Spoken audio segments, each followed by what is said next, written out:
ハリウッド映画では中国人俳優が日本人役にキャスティングされることがあります。実は飛行機にもそれと同じような機体がいました。日の丸に暗緑色の機体、後ろには機関銃を構えた日本兵。どう見ても太平洋戦争の日本軍機っぽいですが、この飛行機、戦時中の日本には1機も存在しません。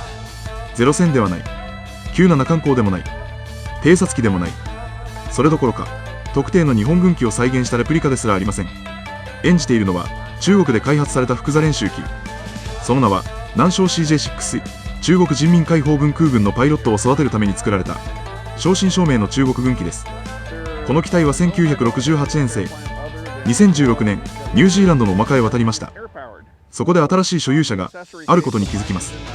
煙を吐くうるさいく憂い星型エンジン、長く伸びたふざけの B、 その姿はなぜか日本海軍の雷撃機や偵察機を思わせる。所有者はこう考えたのです。こいつ日本軍機役で使えるんじゃないか。機体を日本海軍風の暗緑色に塗り、翼には日の丸、主翼前縁には黄色い識別体、中国軍機に日本海軍の衣装を着せました。いわばハリウッド映画で中国人俳優が日本兵役に抜擢されたようなものです。ただしここを間違えてはいけません。ゼロ戦を模したのではない、実在した日本機のコピーでもない。誕生したのは戦争映画に出てきそう完全に架空の日本軍機です。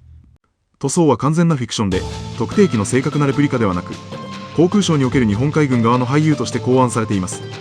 そして付けられた名前がジャパンとナンチャンを組み合わせたジャクチャン、なんとも大胆でかなり攻めたネーミングです。機体 ZKKWI はジャクチャンと呼ばれ、ニュージーランドに登録塗装されています。しかも塗装だけでは終わりません。後席には搭乗と名付けられた重手人形を搭載、さらに即席の機関銃まで構えさせました。ここまで来ると完全に役作りです。ただしこれは単なる悪ふざけではありません。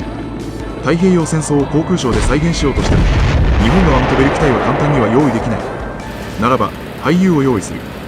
ジャクチャンは連合軍機と戦う敵役として観客に太平洋戦争への関心を持たせるために飛んでいます。中国で作られ日本海軍の衣装を着せられ、ニュージーランドの空で敵役を演じる。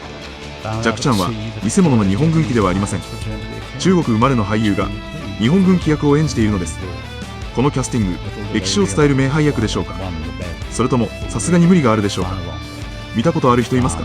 コメントで教えてください。